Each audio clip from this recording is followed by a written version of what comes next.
cause it tastes like he a mixed match sock nigga mixed on up. He tried to get the governance of mixed up stuff. I'm a snitch, I'm a rat, well you need to prove that. Got some folks on your line and they don't approve of that. It's not too many niggas dropping shit like this, but very few niggas don't burn on a bitch. Snap back to reality, get up off that bullshit. Stop spreading lies by the nigga on the internet. You know how we do it, nigga, everything custom. Real boss niggas ain't got time for the fussing. $100 bills, nigga, that's what we be touching. Undisputed everything, nigga, we bustin'. Bang. Church, top of it, y'all. Top of it, man. Top of it, man. Happy 4th of July.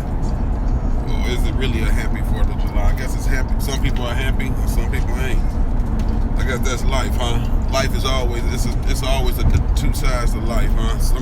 Some people gonna be happy, some people gonna be sad. You know what I mean? But it's never gonna be for your likeness. Not everything, you know what I mean? That's what we gotta learn how to deal with, is being able to balance it out, you know what I mean? Wanted to squash the beat before we got out of here. Hey, it was very important. Let me tell you something, man. I was riding down, I was actually on the East Coast, in Baltimore, riding down the highway, and I get a text from Maroy, and he say, G-Gov hit me up, I need to steal some game.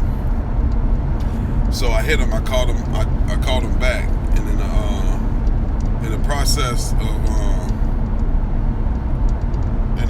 of me calling him back, we started talking about, I guess Coca-Cola wanted to get a song from him that was on the Cross Country Pimpin DVD. They was inquiring on one of the songs on there, Church.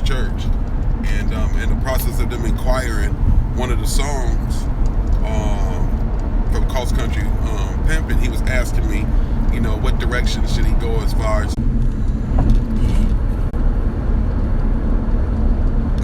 getting this business together, and how to structure everything, from, you know, as and him moving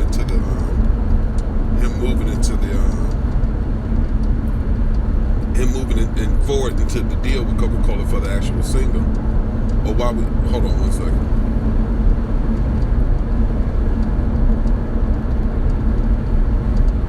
Yeah, I'm gonna call you right back, okay?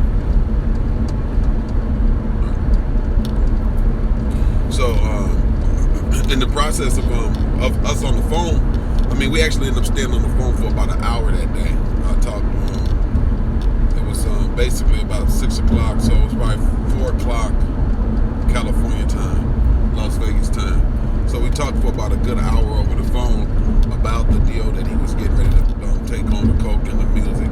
And in the process, I told him, I said, hey, look, I got a players ball week going in Dallas, July the 14th. I said, you need to come and film it. I said, it's going to be me, Bishop, and Pimpin Ken. He said, you know what, Gov, I've been listening to you, man. He said, you know what, man? He said, tell Pimpin Ken I'm done with the beef. Let him know that I'm done with the beef. It's over with. Let him know it's, I want to come to Dallas. I want to be there. I want to interview Ken. I want to interview you. I want to interview Bishop. He said, the beef is over with. Let him know I'm done with it. I don't want no. I said, for real, Maroy? He said, yeah. He said, I'm through. He said, I'm ready to move forward. It's time for the people to see the unity and the strength. I said, man, that's cold. Now, while I'm talking to him, I got him on speakerphone while I'm talking, because I'm driving, and over there in Maryland, you can't talk and drive over the phone. So I got him on speakerphone listening to him. So my girl is in the car, and she's listening to the whole thing go through. And she turns, and she's been around, so she knows a little bit about what's going on. So she looks, and she was like, wow. I'm like, yeah, this man want to squash the beef. He's done. You know, I'm happy. I feel like, all these years, these 5 years I've been trying to get them back to talking, I felt like it finally worked. It didn't work. I guess it was something in him, that brought it to the realization that it was time for him to end the beef with Ken. So I told him, I said, okay, good. I said, listen, what I'm going to do is I'm going to talk to the promoters so we can put you in the budget. That's going to be perfect. Too Real for TV. Actually, I texted the promoters that Too Real for TV would actually be there too. So the coldest part about it is I never got a chance to call Ken and tell him what Maroy said before he died. I never got a chance to call him and tell him. I was a little busy moving around, and I meant to get to Ken. I knew I was getting ready to go to Ken party, and I was going to tell Ken at his party because I was getting ready to fly and see Ken anyway, so I'm thinking, ooh, that'll be some good news for Ken when I get there to tell him that Maroy just told me he done. So it was like almost like the most beautiful, thing to me, so I'm waiting. Man, but it's the coldest part about it is he died a day before his birthday. Died a day before Ken's birthday party, man. Maroy died, man. Now, I don't know no colder shit ever in my life. To see, I know we all go through things in life and things, I done lost daughters and brothers and stuff. And, but to be involved in a situation with so much hatred around it and it's just, it was really mind-boggling for me because a lot of people that know me personally know that, I'm not a hateful dude at all. I get in the nigga ass if he fuck with me. But as far as being a hateful dude, I try to show love and spread love and try to keep peace everywhere I go because I believe that's the way us black folks are supposed to be. We peaceful people, really. We just act out to show it, to show that side that we can be that side. And sometimes we show it too much. You know what I mean? So, and to be involved with such hatred and argumentative situations that was going on for these past 5-6 years, it was really a big headache to me because I knew how important in this era of the game, how important Pimpin, Ken, and Maroy and Bishop and Simo and Good Game and Juju and Pimp C, the one that's locked up, and it's the importance. President, Prince Famous, Mac,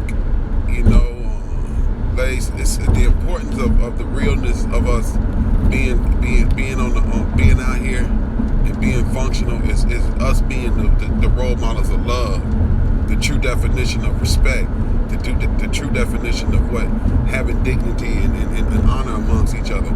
That's what you are anointed for.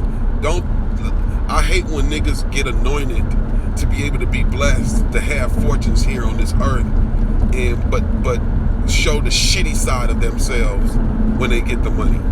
I think, once you get the money, it's time to show the beautiful side of yourself. God has blessed you to be able to live a certain lifestyle, and you want to show people how backstabbing and shysty and crooked you can be. And that's not the way it's supposed to be, man. And I think, and the reason why I'm saying this is because the guys, we not stupid. We know the guys that's out here and being afloat and standing above and our ghetto success stories. We know who they is. And the fact that we have to play like we know who these ghetto success stories are. And people look up to the people that's coming from these hardships of the ghetto and coming up and being able to provide a good life for themselves. They looking in that direction for an answer. They looking for an answer.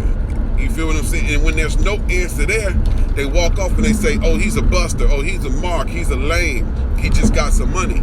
Because they feel as if you get to a certain status in life with your money that, hey, now you should have some type of knowledge or wisdom to be able to give to somebody. So them to themselves can be able to succeed in life. So and I'm saying this to say is, man, street ghetto niggas that them came from the bottom to the top, man, it's time to start preaching realness. It's time to start preaching the love, the unity. It's time to really start massaging the brains of the people that's coming up in the game, so they don't think that the game is about, backstabbing one another and talking down on one another and trying to figure out a way to take the next man out so you can sit at the top. You know what I mean? Man, we got to really instill some real values in the hood niggas today. And I'm not talking about the ones that's out there working 9 to 5. I'm talking about the street niggas, the ghetto niggas. Them the niggas, man, that we all have to reach out to and instill some real qualities in them. Alright? Michael Maroy, man, Tuesday at 6 o'clock. Man, New York time, he called me and he squashed that beef. Quality, real quality. You feel me? Ken was already stressing how he wanted to end. He had been telling me, "Good man, talk to Maroy, talk to Maroy. I just wanted to end. I don't want no more problems. I don't want nobody mad at me. I don't want none of that." Ken already had been stressing it to me for the past 2 years. You know what I mean? He was stressing how he didn't want that. He just didn't want it. You know, and it was good to hear Maroy say he ended it. Straight up, man. Rest in peace, Michael Maroy. His funeral gonna be held Sunday and Monday in Las Vegas. Stay on his page. Go to 2realfortv.com to get more information about his funeral. Go on his page, Michael Maroy. I'm pretty sure they're gonna put information up there, and I'm gonna put information on my page too. Follow me on Instagram, GGov the Governor, GGovTHAGOVERNOR, GGov the Governor. Follow me on Instagram and follow me on Facebook too. Warren Barconia and my page, GGov the Governor. This is what it is, man. Much love from the Gov Church, Preach, Tabernacle. And you know we got to do it. DJ Zuni, Hey. Time is money, dog, and they ain't got. Time is money, dog, and they ain't got.